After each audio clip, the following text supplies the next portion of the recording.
intersection of many of these, for instance, health and gender, which we are oftentimes covering once again. So the reason we are embarking on this at this time is quite obvious.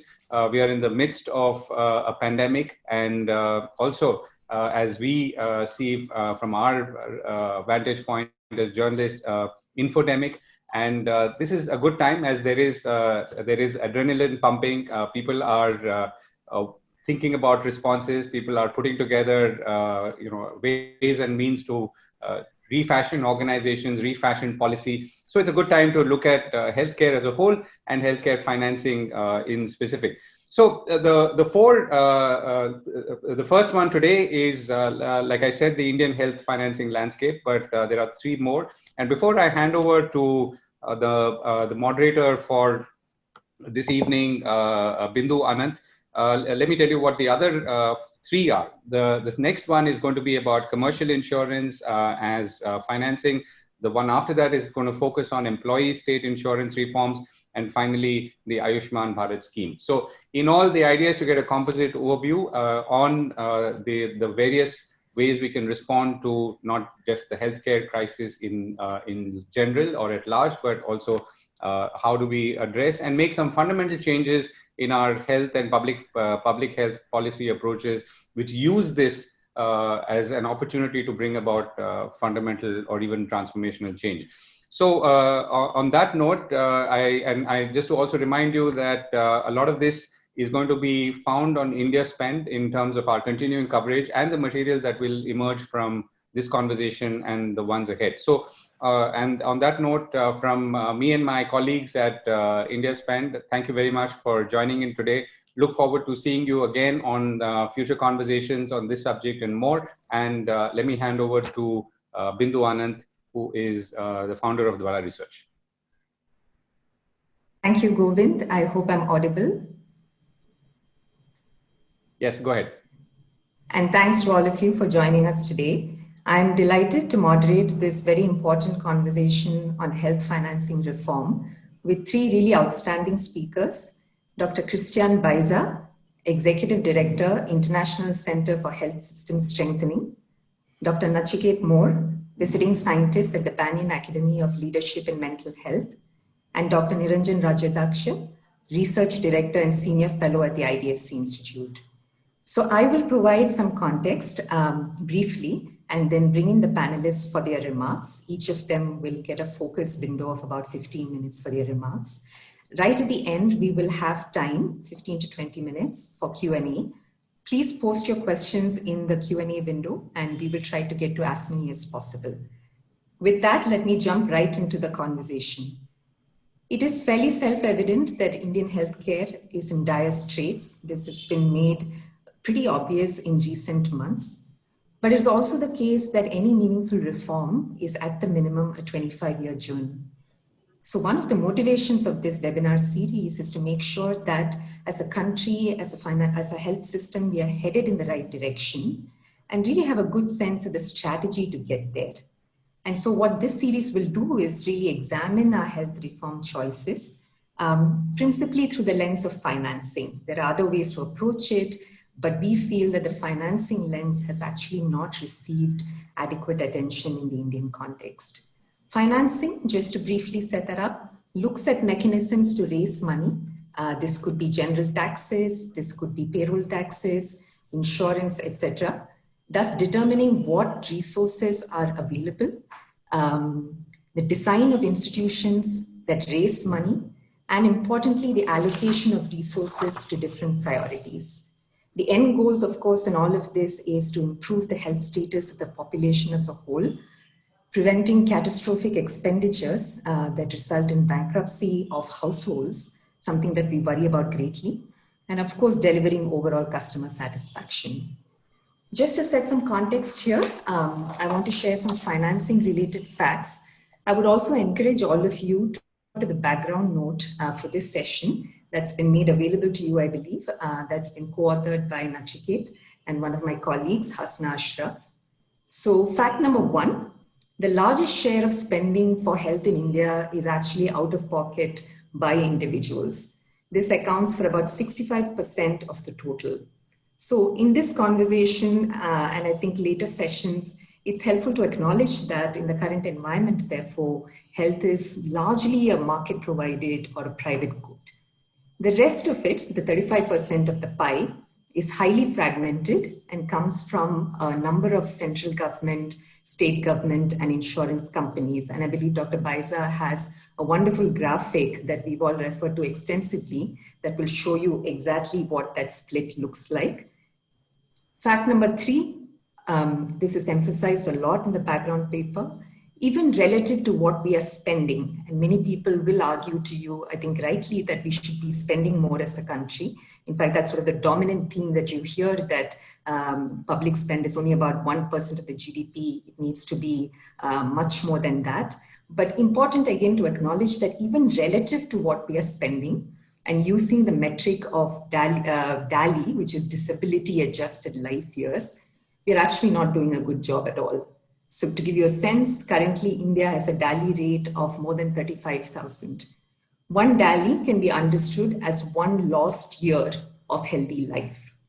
So to put this also in context, India's neighboring countries, Sri Lanka and Bangladesh, perform much better against this metric. So the comparison is not with very sophisticated health systems, but even countries like us seem to be getting more value for money. Sri Lanka and Bangladesh being interesting examples right here in the subcontinent with DALI rates under 30,000. So as we think about the future, we believe there are 4 broad directions to go in over the next decade.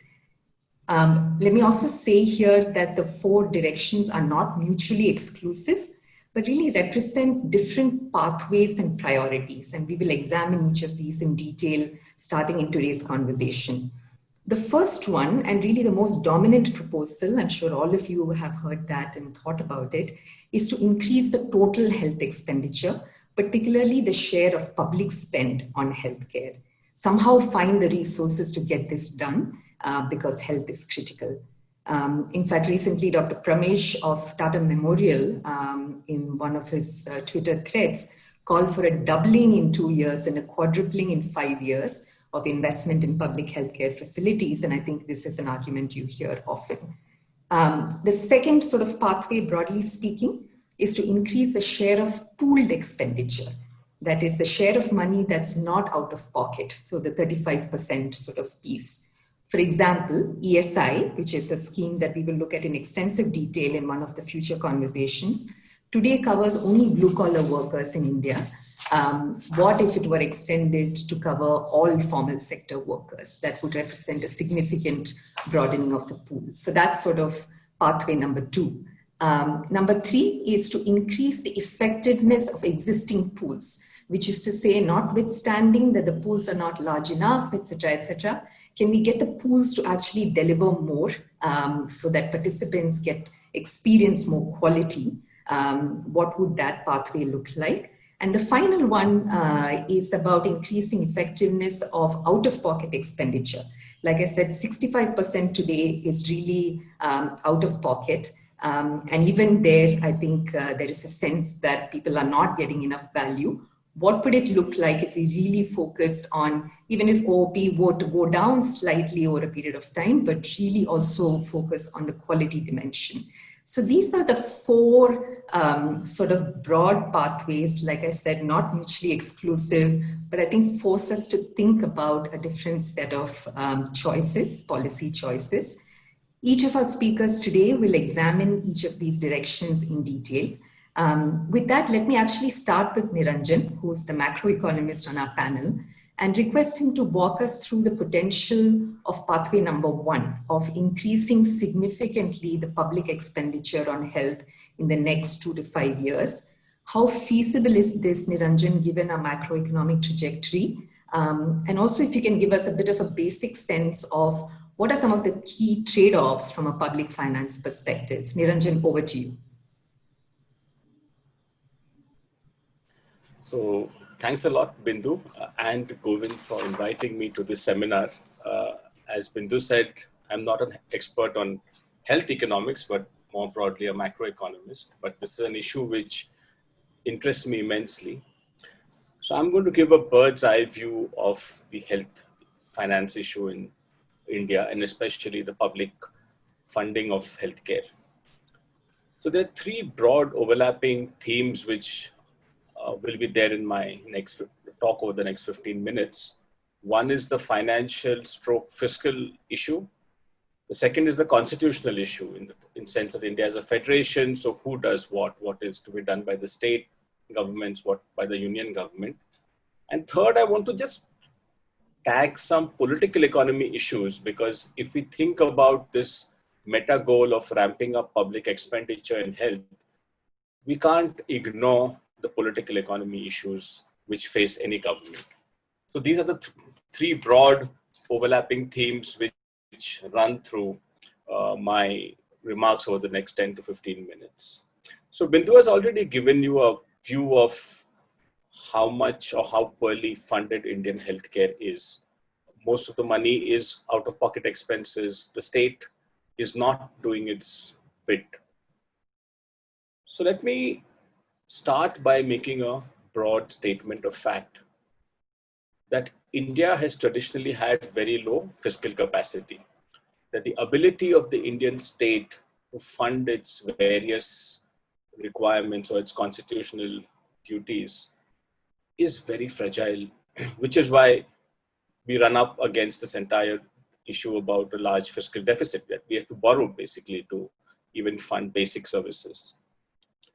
So the first thing we can look at is, does India raise enough taxes to fund all the commitments of the Indian state, right? So let's look at the tax to GDP ratio. And I look at it in three different ways, over the past 2 days. I've been looking at the numbers again and again. And these are standard statistical ways of looking at any data.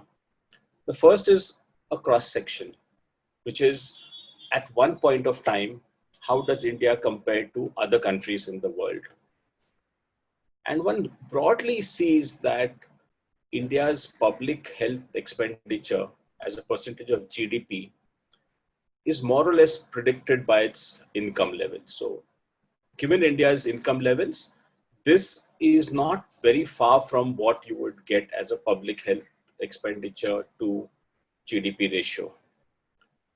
The other way is to look at time series data. So rather than look at different countries at one point of time, look at the same country, that is India, across time.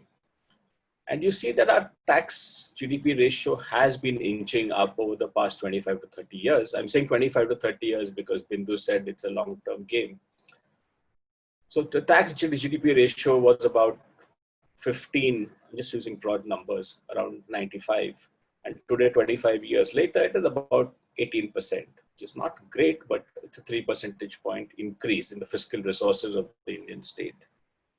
And the third is what you could call panel data, which combines the cross-section idea and the time series idea. So you look at how other countries were spending when they were at our level of development. So I just took randomly a few countries like Korea. So Korea in 1983, or Thailand in 1989, or China much later in 2008-9, were broadly at the income level that India is today. And their public tax to GDP ratio also was similar.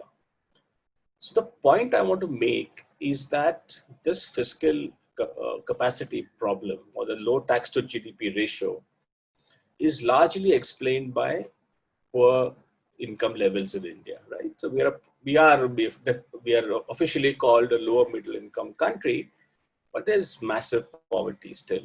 So therefore, the real goal or the real challenge will be that as India develops, as average incomes increase, can the state increase its fiscal capacity by raising more taxes per unit of GDP, and therefore release money or get money for these ambitious social programs, including health, education, and a lot of other things. So that's the first issue, that do we have the money? The second issue is that given the money we have, are we spending enough on health? And it's a mixed bag here, that if you look at countries which have similar income levels or similar tax to GDP ratios at this point of time, a lot of countries like Vietnam, Bangladesh do spend more than us. So therefore, I just have some numbers, I can just share them here. So for example, China's tax to GDP ratio is about 19.5%, but its public health expenditure to GDP is 3.1%. Vietnam's similar tax to GDP ratio, their public health expenditure to GDP is almost 3.8%. Brazil, of course, has a much higher tax to GDP ratio, and they spend about 4% of their, it's for the health expenditure to GDP. This is public health.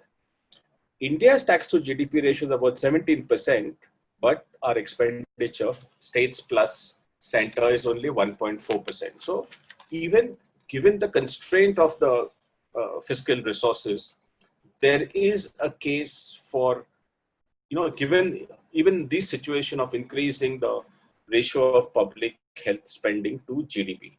So the question is that why doesn't this happen? And really, this is the other point, third point I mentioned the theme, which is the political economy.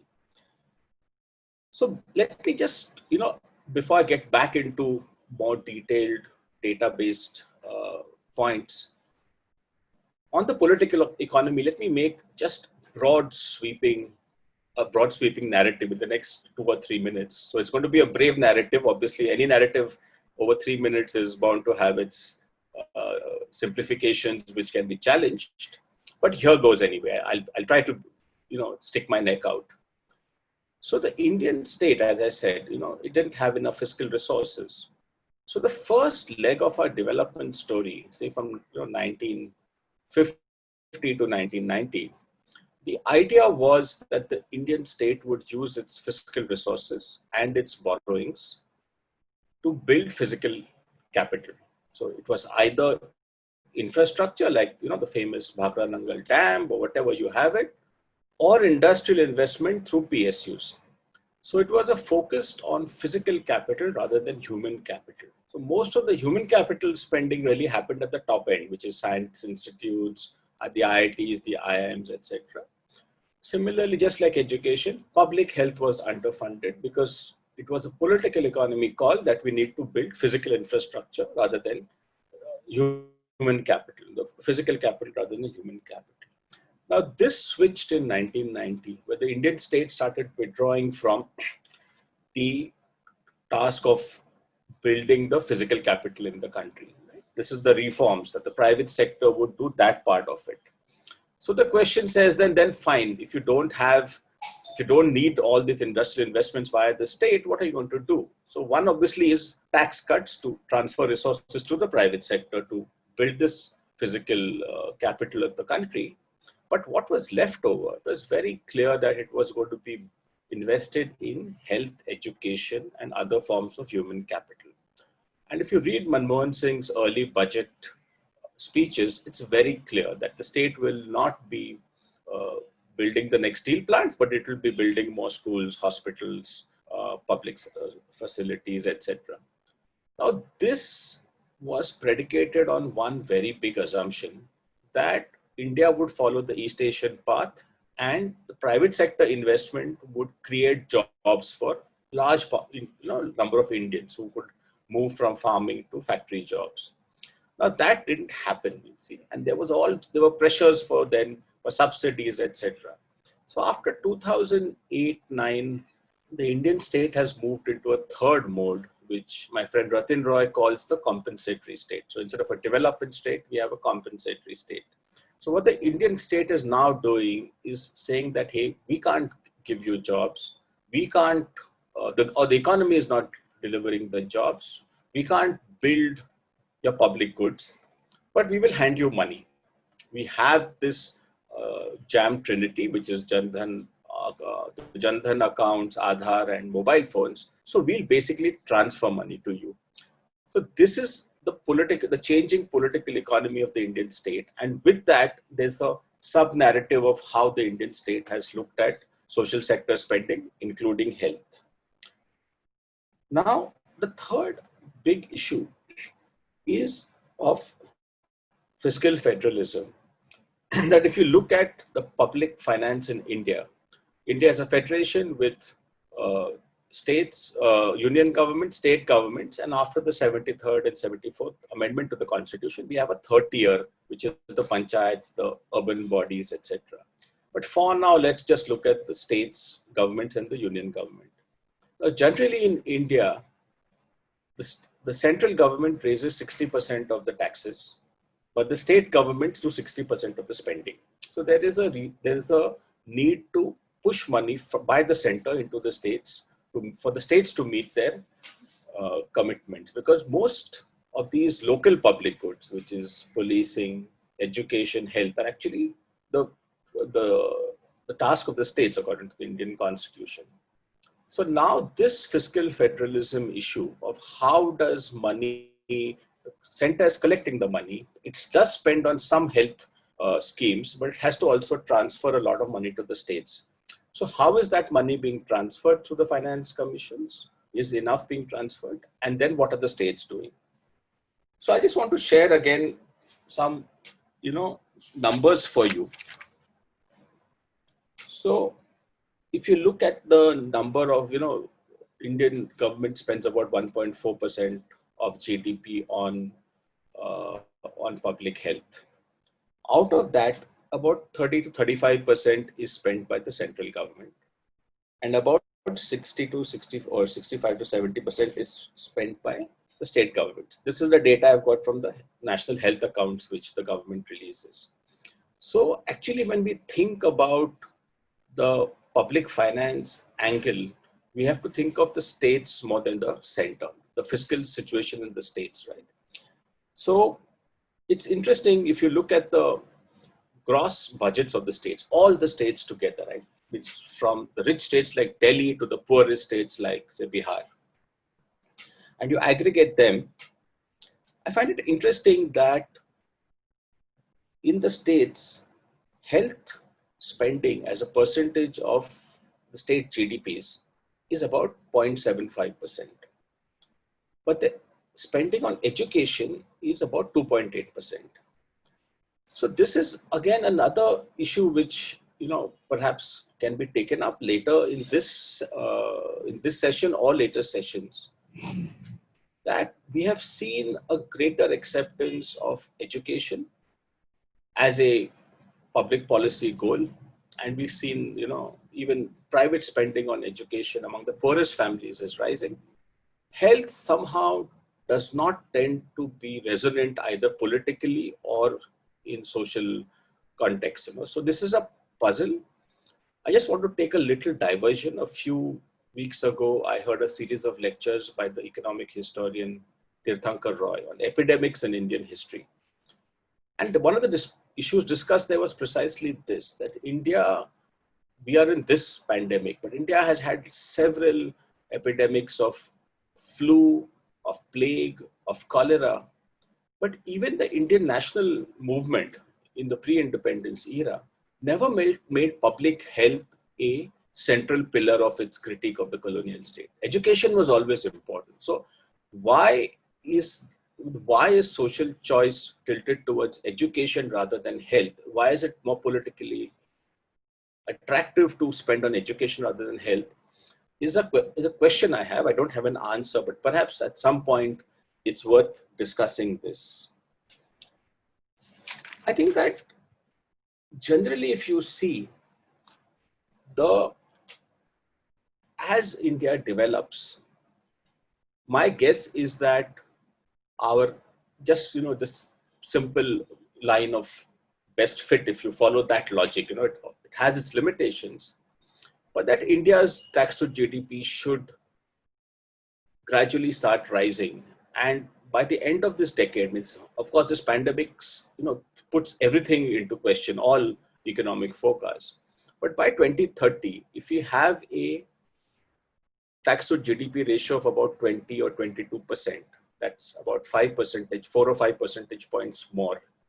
And say we make a commitment that about a third of that has to be put into public health.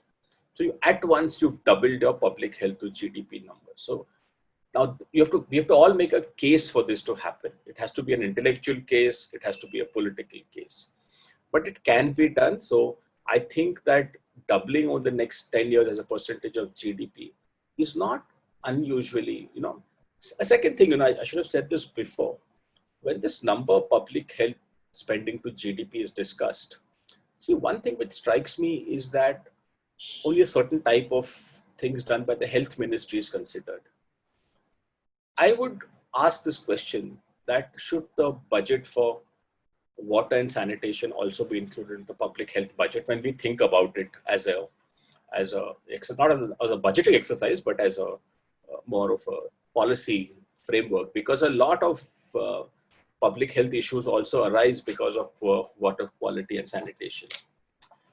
So I just want to end by, looking at, as I said, what does the Indian government spend on?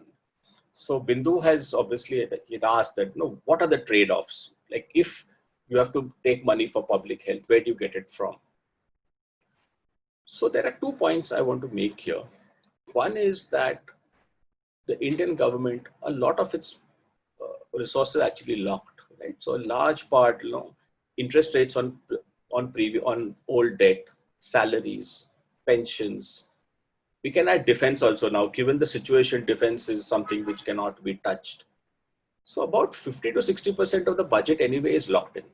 So then the breathing room for the government, or the scope for discretionary spending, is much lower than what a lot of people think. But I just want to raise some, I was going through the latest budget numbers, the budget which the finance minister presented earlier this year. And it's interesting that, it tells you some things. The National Health Mission, which is the flagship mission of the Indian government, I'm just rounding off the figures, it got a budgetary allocation of 34,000 crores. Right? But two major transfer programs, the PM Kisan, which is the transfer to the farmers, and LREGA, which is basically a job guarantee in the rural areas, which could be now become a move to the urban areas as well. Between them, they got a allocation of 1,35,000 crore. So it's about, 4 or 5 times higher. So this is what I'm saying about the development state versus the compensatory state, that cash transfers have just exploded in the budget. Anyway, so National Health Mission is 34,000 crores. The National Education Mission gets about 40,000 crores. The PM Gram Sadak Yojana gets about 20,000 crores. The metro projects and the smart cities projects get about 31,000 crores. So, the way these allocations have been done, then of course, the roads and national highways get about 80,000 crores. The point of all these numbers is that it tells you something. It's like revealed preference, that the government is not ignoring health, but health is not up there in the priorities. And a lot of money is actually being spent either on basic infrastructure such as roads, etc., urban infrastructure, or it is being spent on what I call this, compensatory mechanisms to ensure that, people who have not participated in the economic progress get some sort of social safety net. And this again goes back to the lack of job creation in the economy.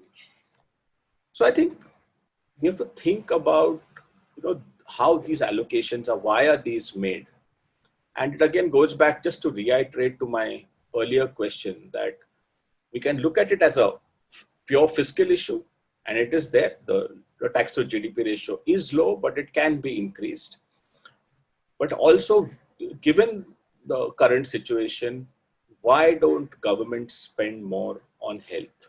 Why don't Indian citizens demand health as a basic service?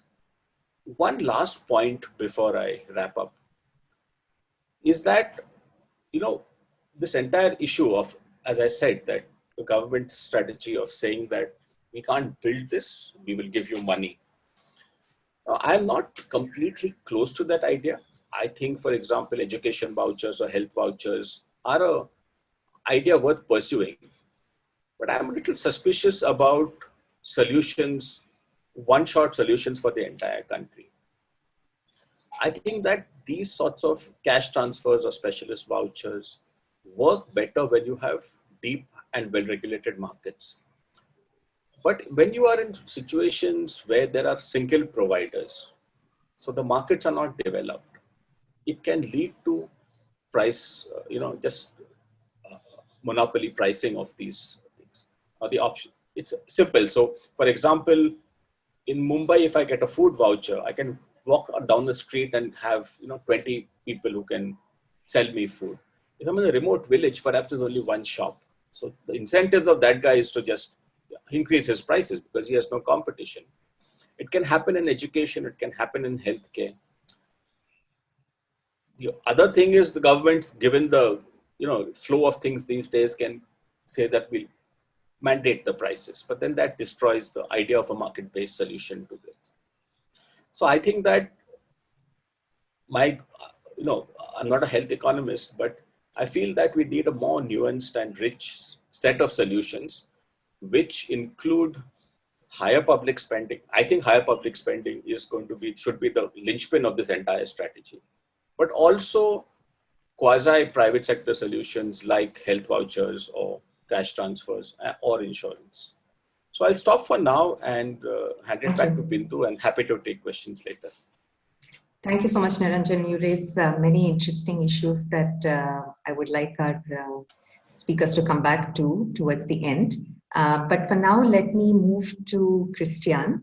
Niranjan has very nicely laid out what are the kind of constraints of the fiscal strategy.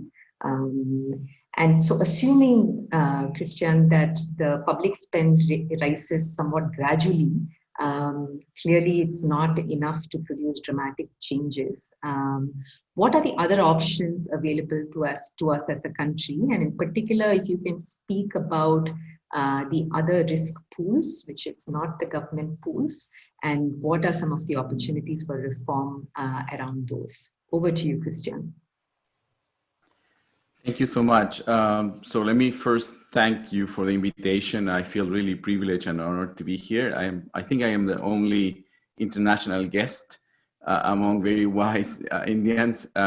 So I apologize in advance for the things I may say that they don't fit in the context. I am beginning to know India, and I'm fascinated by it.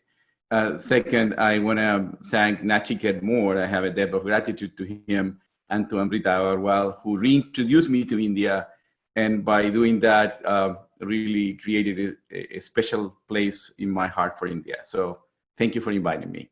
So basically, I think there were 4 questions that you wanted me to address, and I will consolidate them. So one is, what are the healthcare financing options, particularly given that the fiscal trajectory of India is going to be moderate to be optimistic in the health sector. I will also throw in some discussion about the current landscape, which is critical to understand my perspective later on. A few guiding principles. It feels presumptive of me to have principles, but I think I have some learnings in the last 3 years that I'd like to share with you. And what are the big shifts? And I understand what are the big reform options, particularly for the non-publicly financed pools. So, so as in any health system, India is funded by out-of-pocket and by fiscal funding. So out-of-pocket as non-pool, and fiscal funding, labor taxation, and by contributions to voluntary insurance in general. And let me just bring up a graph that I think it was distributed before to all of you. I hope you see it. I think you see it.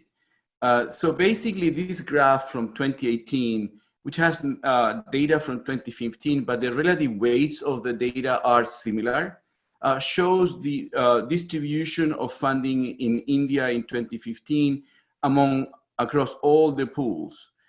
The biggest elephant in the room by far is the out-of-pocket expenditures. And it's the dominant factor. So similar to other countries, India has this blend, but uniquely to India, India has a very high level of out-of-pocket and a very fragmented rest of the pooling, which is around 35%.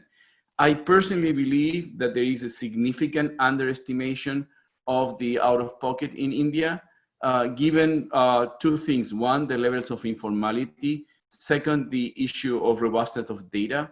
So, and third, an issue of supply side constraints. When there are supply side constraints, what you see is a less level of out-of-pocket. Not before is not happening, or it should happen. It's just because you cannot access services.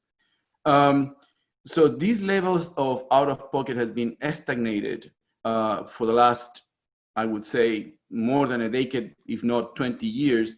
The rate of decline in out-of-pocket in India is around 0.4% annual, which is similar to other South Asian countries, but very different to countries with similar GDP per capita, and even countries with the same tax collection capacity. So there is an issue in South Asia, and in particular in India, that brings that.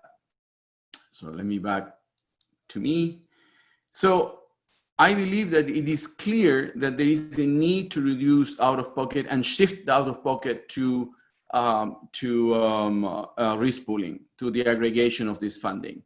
Now, as Niranjan said, I think very diplomatically, and he's a macroeconomist, I am not, but I believe that the prospectus for significantly increasing fiscal resources for health in the next decade is pretty limited. And the reasons are the past, so 2 decades of GDP per capita, so GDP in health of around 0.7 to 1.4%, depending on your source of data. So I always tell my wife that this year I will be running the Boston Marathon. And you know what her answer is? Yes, dear, please, by all means do. And guess what happens? In 20 years, I have not run it. And so, yes, of course, we can expect and dream that there will be an increase, but if it is an increase, it will be very modest. And I have big doubts about that, given the macroeconomic consequences of the pandemic globally, and especially for India. So the second source of financing then would be labor taxation, so payroll tax. So for labor taxation to happen, you need two things. You need a formal sector. You need to be able to collect labor taxation. And if you look at labor formality in India in the last decade or more, India has one of the highest labor informality in the world, very high in agricultural sector, which is not surprising for me. I used to work in ILO. But also very high non-agricultural labor, which is surprising to me given the trajectory of India. So given the current level of informality, the likelihood that the current labor formality is likely to be very labor tax elastic in terms of participation of labor. It seems to me that in India, going in and out of labor formality is easy or smooth and for households. And so it's likely that there is a very high labor tax elasticity of participation in formal labor. The third is, given the challenges of the current social insurer that Bindu very nicely hinted, and I've been working for years on that, the challenges that ESI has in actually giving value for money is also not an incentive for people to actually come into a labor taxation contribution more easily. And finally, the global competitive implications of labor cost in India also are really significant. So if I would have a conversation about labor taxation as the source of potential increase or shift from out-of-pocket to risk pooling, I would not only think twice, but I probably will think 10 times, given the implications on formality, given implications on global competitiveness, and given the reality of how do you actually collect taxes, labor taxation in a pool of 5 to 7% of labor, which is formal. So in a scenario where more fiscal and more labor taxation is unlikely to happen, the only option is to channel OOPs to risk pooling or other prepayment mechanisms through basically two mechanisms. And I come back to that in a second once I visit the sort of my first impressions regarding principles of the path in India. So I see 5 principles. One is the need to focus on sustainable reducing, but not eliminating out-of-pocket expenditures, and expanding risk pooling. And this distinction is important because there is no country in the world that is aiming to eliminating risk pooling to zero. It would be not only inefficient for the country, it would be inefficient for the household. There are other options, savings and prepayments or nothing, depending on the size and the frequency and the predictability of the events. The second principle for me would be that any reform solution will need to be pluralistic. It will be, India is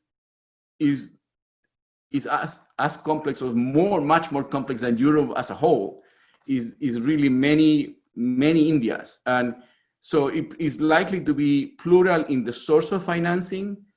We just discussed that it's unlikely to be purely fiscal, probably not only because of fiscal macroeconomic constraints, but also social contract issues about the financing of health in India. Second, it probably needs to be plural in terms of schemes. It will be a cohabitation of public and private and commercial, for-profit and non-for-profit. It probably will be need to be a blend of mandatory, like ESI, but also voluntary, like commercial insurance. It will, for sure, because of constitutional issues that Niranjan raised very clearly, it will be a blend of national and state level financing and risk pooling.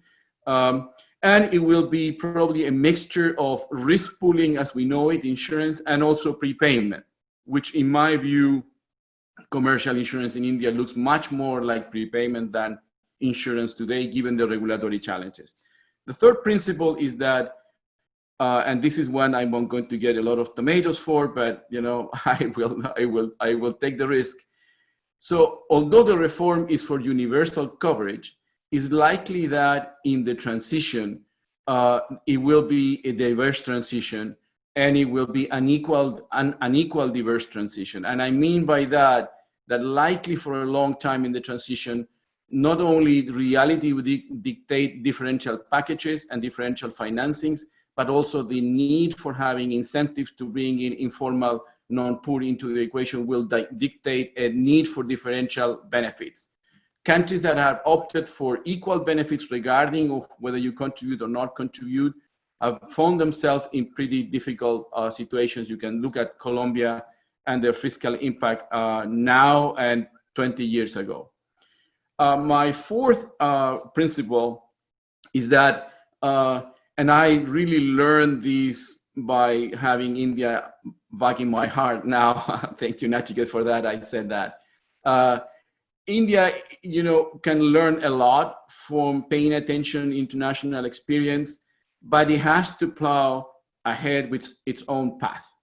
India is unique in many ways, and in my need, India is unique in the starting point, in the social contract regarding public financing in health, in the labor market dynamics, and many others.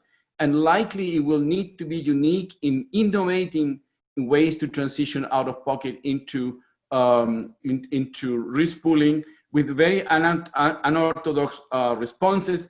And I used to be the lead for the World Bank in health, and I'm sure many of my colleagues will not be happy with what I'm saying, but probably you need to be unorthodox in the way you use risk rating for contributions on informal non-poor and other ways to incentivize participation. And finally, in terms of principles, I would say there is a urgent, really crying demand for rebalancing supply and demand side financing in India, particularly in the public sector. Today, the public sector finance is almost purely traditional supply side input funding, and at the very least is crucial for a responsiveness and also for an efficiency, both micro and macro allocative, to move at least to money follow the patient in the public financing. Now, regarding the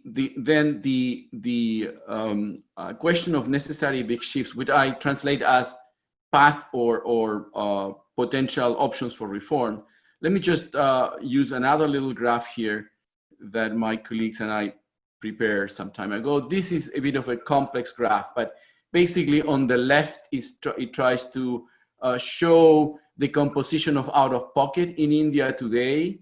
And on the right, it tries to show a significant reduction, a policy ambition to reduce out-of-pocket in 2040, could be 2050, could be whatever. And basically what India is doing, and it seems to need to do, is a two-pronged approach to it. One is, as Bindu suggested before, and I call it the sandwich because it's up and down, basically needs to improve the effectiveness and the size of the current contributory health insurance pools today, and have a more efficient growth of the well-functioning commercial and ESI insurance. And it also needs to, at the center of that, improve the capacity for, or the incentives for the informal non-poor to contribute to these schemes. In that sense, the efficiency and the expansion are closely linked. If I am a consumer that have I can voluntarily decide to participate or not participate, whether these things are working efficiently and there is consumer protection or not will make me choose or not to participate. So this is very important. And the second issue is that moving the informal non-poor into contributory health insurance is essentially a voluntary issue. There is no country in the world that has been able to do it through a mandate. So they need to be wanted to come, and that means that these things, the contributory health insurance today, commercial and ESI, need to be attractive for that. And then the second part of it is to improve the efficiency of the public sector allocation of fiscal resources through increased targeted and fully subsidized public subsidized pooling, and very likely, as I said before, in rebalancing the supply side financing and demand side financing. So providers in the public sector provision services have the incentive not only to be efficient, but also to be responsive and to be actually reaching out to patients and populations. India is moving in that direction with the NHA PMJ scheme.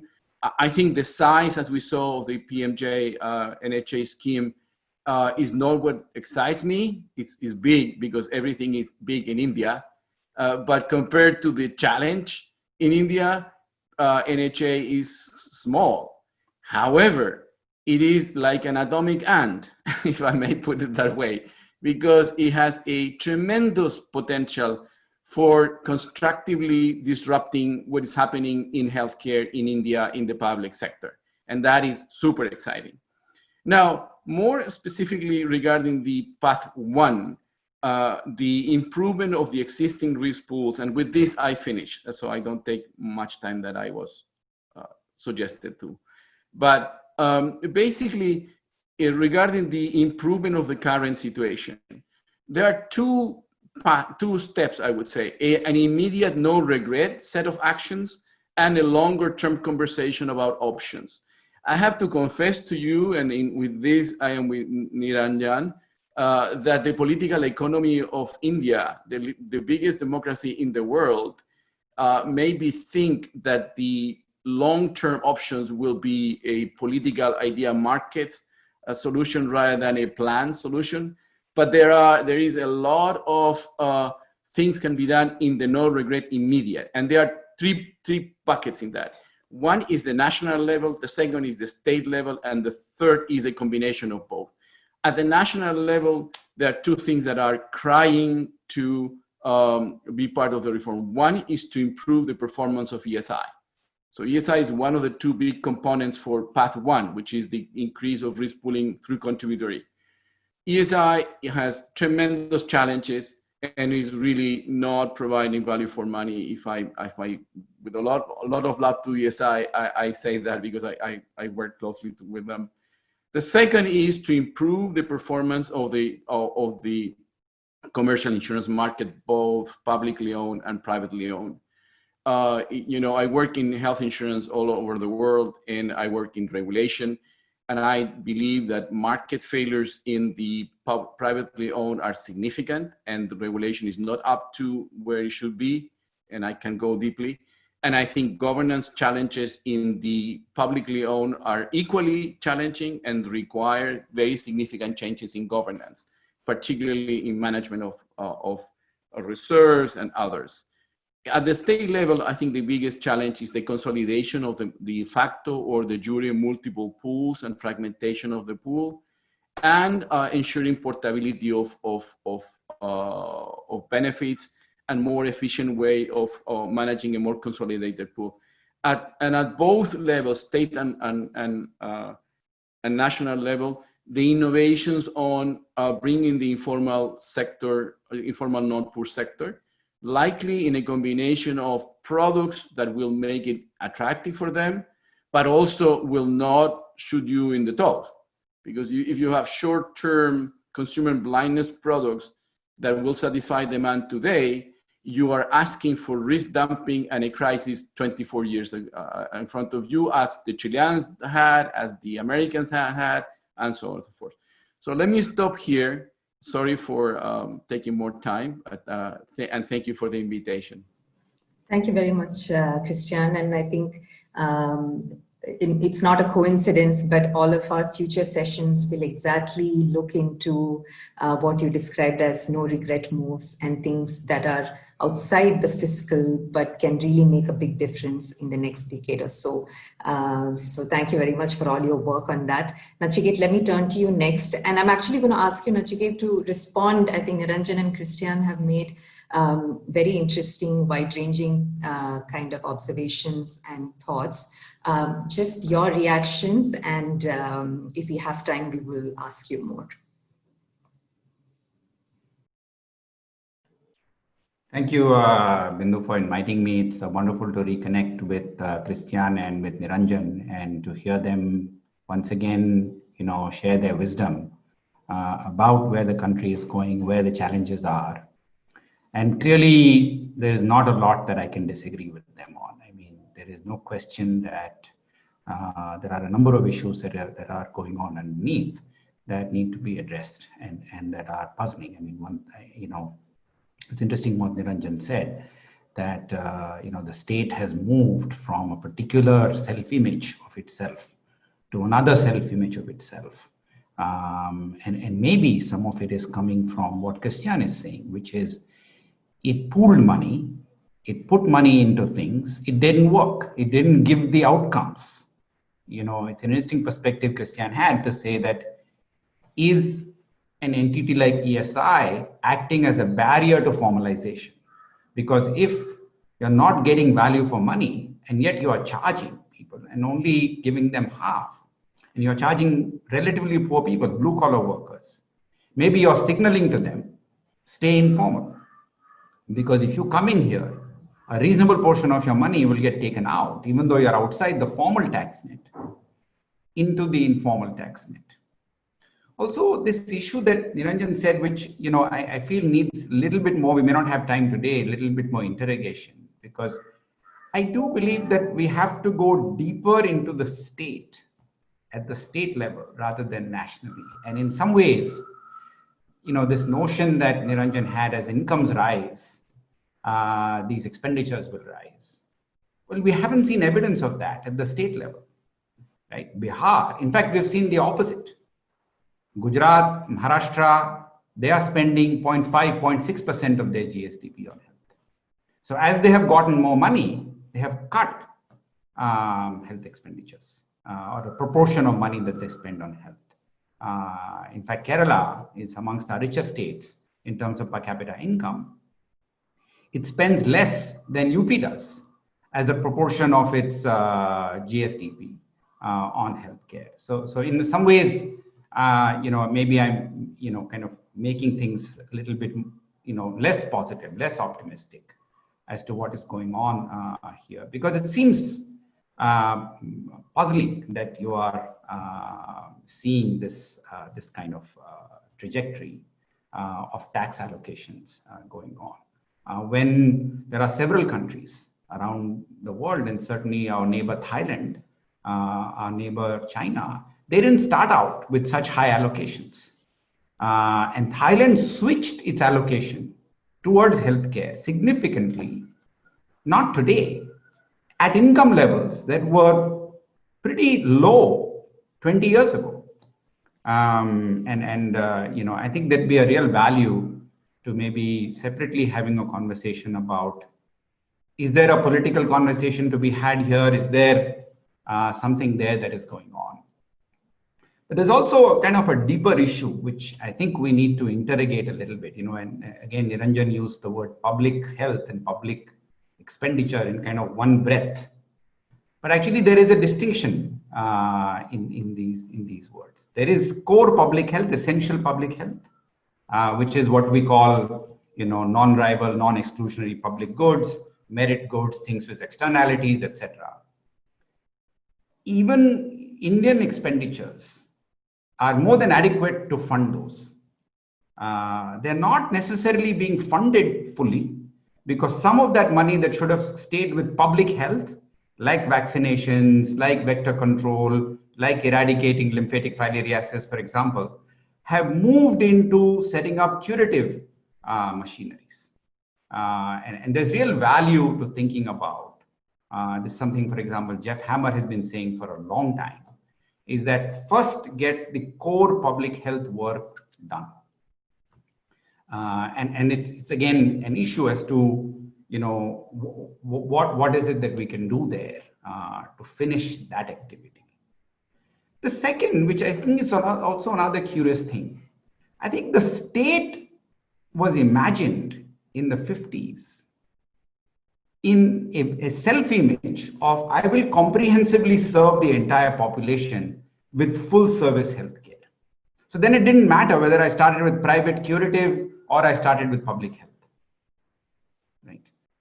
But if we are indeed finding ourselves where both Cristian and Niranjan said, where there is a fiscal limitation, and in the pandemic there will be, what can we do? So one conversation to have is to say, why don't you allocate more? But another conversation, I think a more immediate conversation to have, is to say, please accept that you will not allocate more, and say it. Because then I can sit with you and say, well, sir, you're going to allocate less. Can we debate how to spend that less? For example, why wouldn't you? Because as Cristian pointed out, there's a lot of market failure in the commercial insurance market. And we know from basic central limit theorem, law of large numbers, that really expensive procedures can't be paid for by health savings accounts or loans and borrowings. You really need insurance to kick in. Why wouldn't you go to the government and say, well, sir, why did you launch PMJAY for secondary care with 5,000, 10,000, 15,000 rupees of expenditure? Why not do, because in what Cristian pointed out, that Indian insurance is more like prepayment. It really covers you up to a deductible. After that, it's your problem. Why not do the opposite and say, I will launch a high deductible health plan. Up to 2 lakh rupees, 3 lakh rupees you pay. Beyond that, you will never have to pay. The state will absorb all costs beyond 3 lakh rupees for the entire citizenry. We have done an estimate of that. It will cost, it won't be free, but it's well within government's current budgets to offer that kind of service. And there are lots of spin-off effects of that. As soon as you enroll the entire population, the risk behavior of the entire population become visible to you. The high-risk cases become visible to you. Much more targeted interventions on primary care can be done once you know the entire risk pool. Also, you start to bring tertiary care costing under some sort of control, because now you have a single payer for the tertiary care market, which is the most expensive component of the market.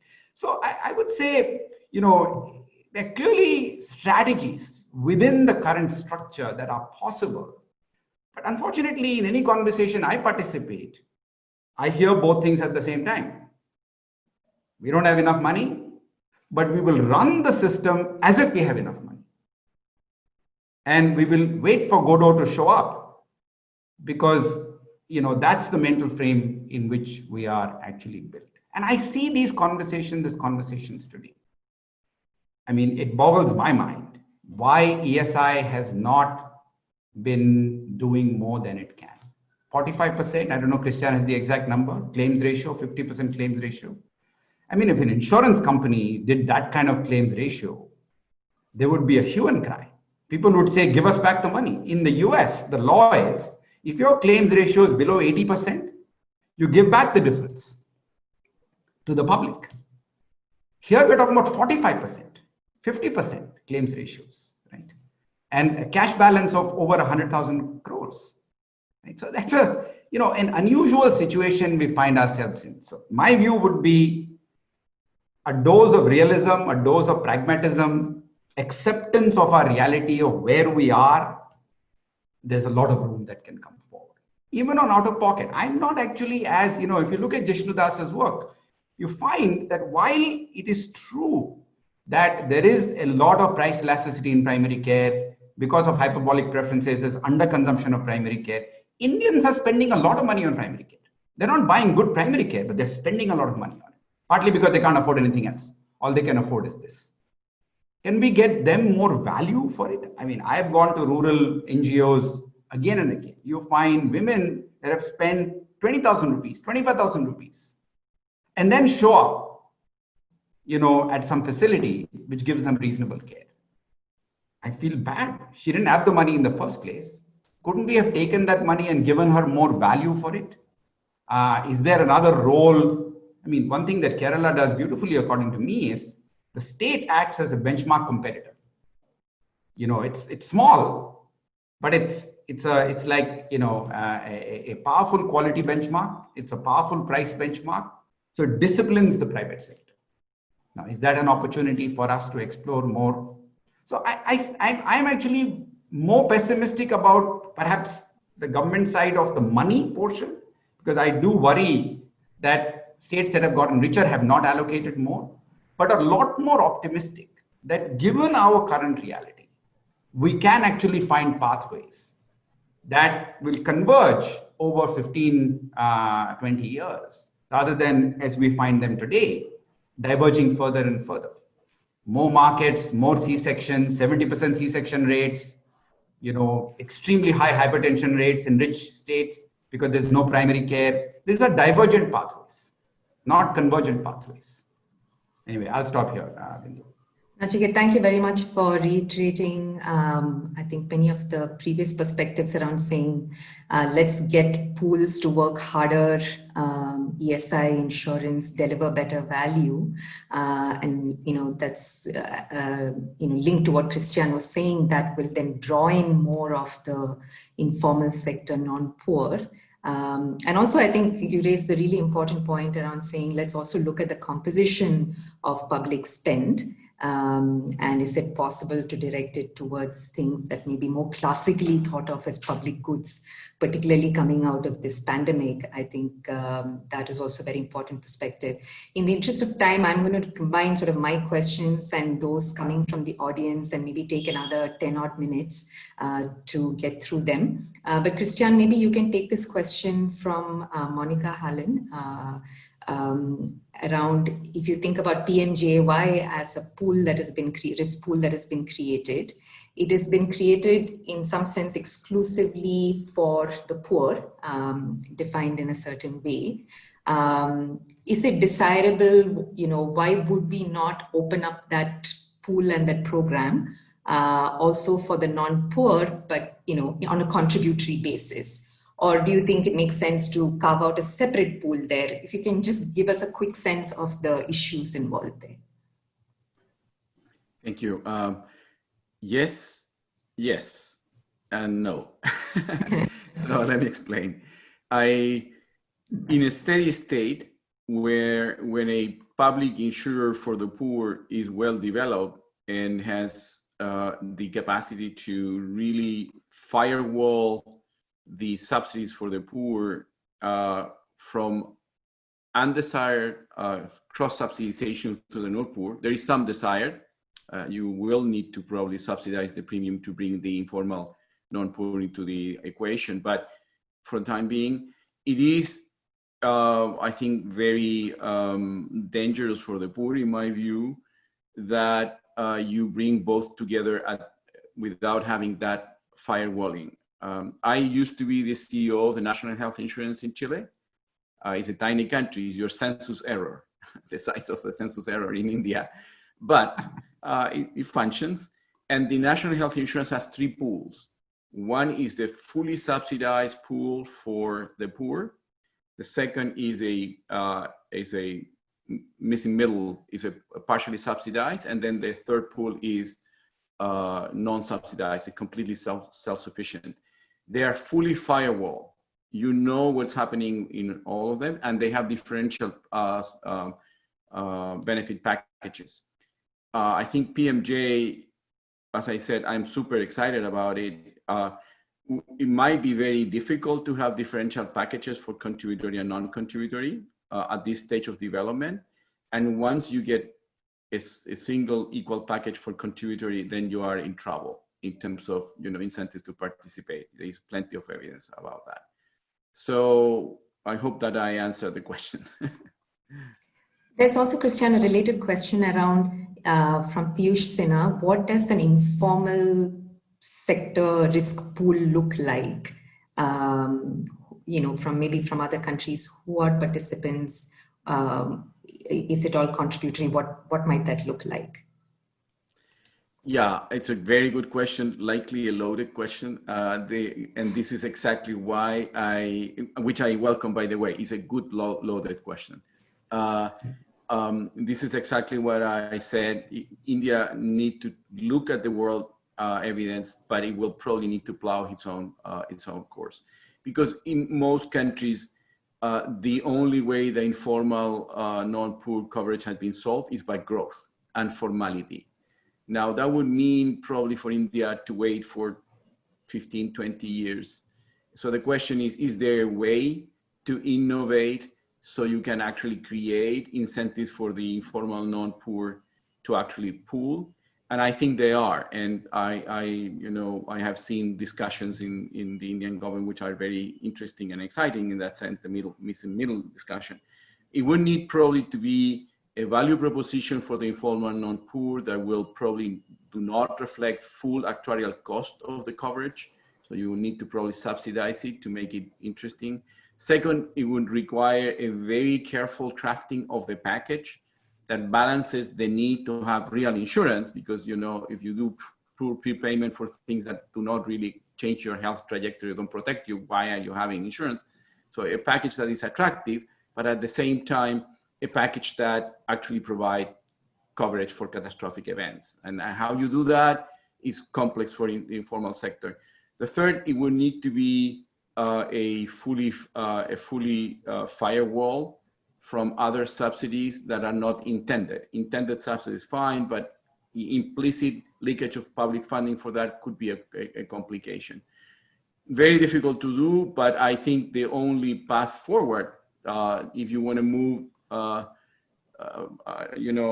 in front of formalization as the only solution, is to actually be able to create incentives to create this kind of schemes. I hope I answered the question.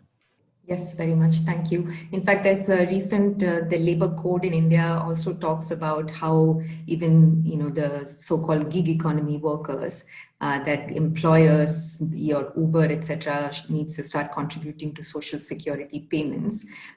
So maybe those are different pools that are getting envisaged, but really keeps coming back to the same question about how do you make sure that the pools are significant sized? How do you make sure that they deliver?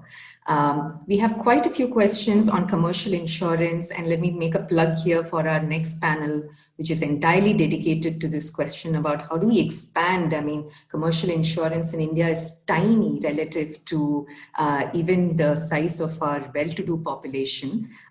What's holding us back there? What are some regulatory issues? So please join us for that session. I want to take the broader question. Niranjan raised the whole theme around demand-side financing.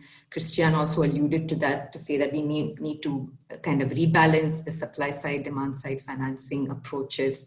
Nachiket, if you can briefly respond to that, what do you think are the limits in that sense to demand-side financing? If we did a DBT program purely for healthcare, put more cash in the hands of people, what does even theory in health suggest in terms of where does that take us?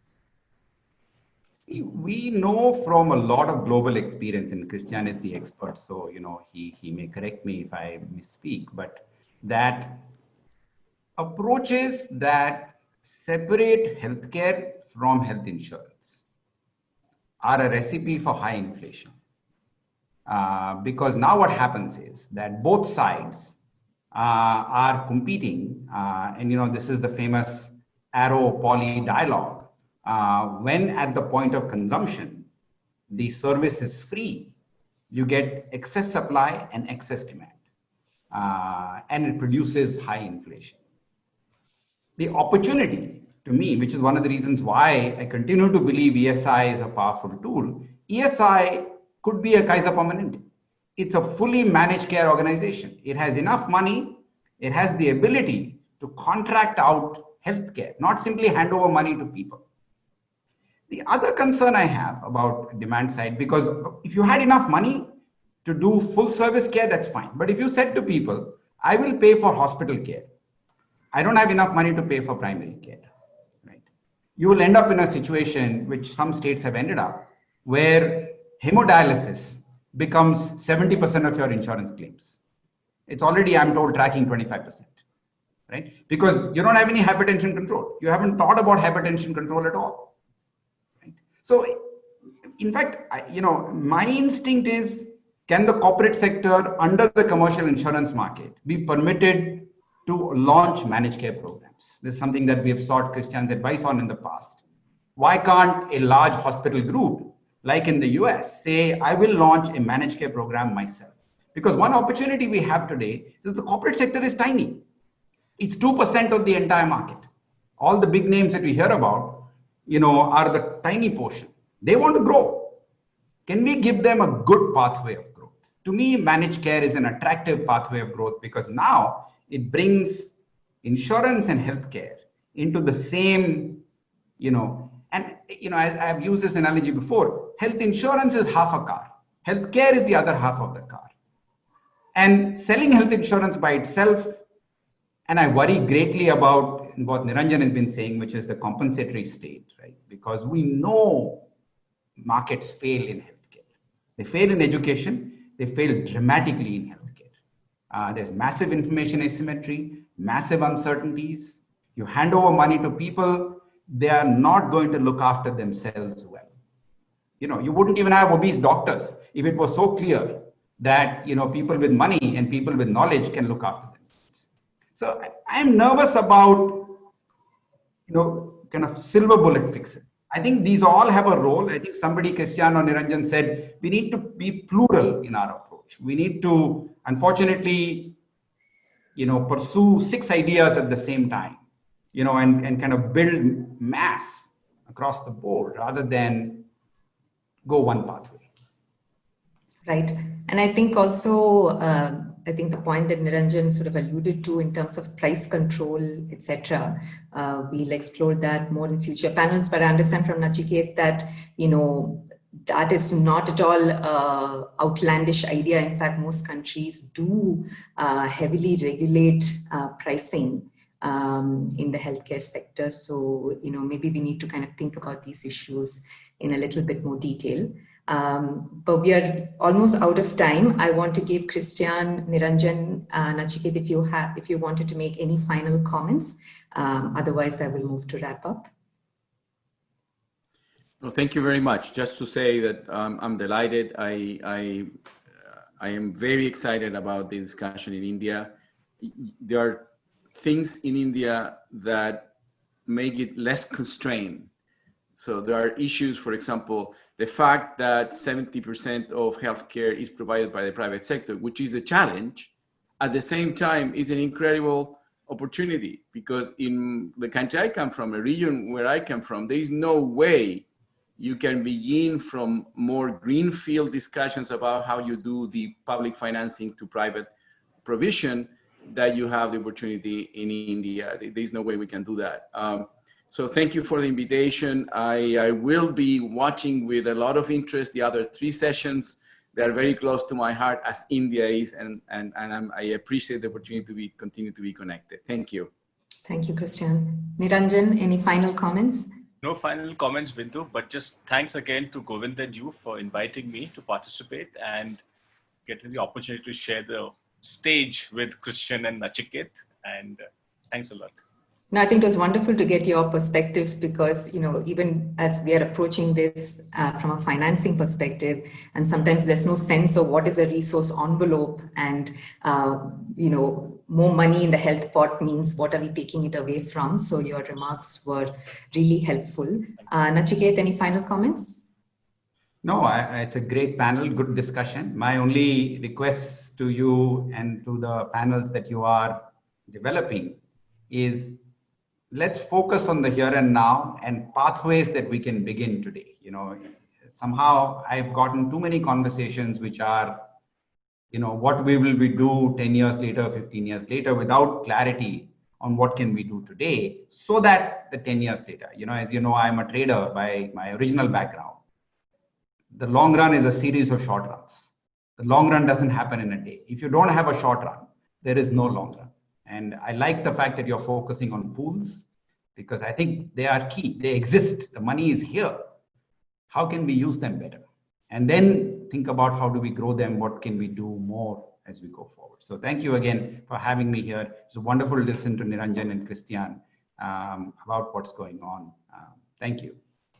No, thank you very much. And that's very much our goal, to say over the next 3 sessions, can we develop some pragmatic proposals that at least set in motion the sort of changes that may take several years to play out, but at least directionally, you know, adds more to the mix, in addition to hoping and praying for additional fiscal space. And so much to be done, but thank you. We couldn't have asked for a better overview session, and all the future sessions will be far more narrow in scope, and we hope to see all of you back there for those sessions. Let me also end by thanking the IndiaSpend team and the Dvara Research team for putting all of this together, and for wonderful logistics.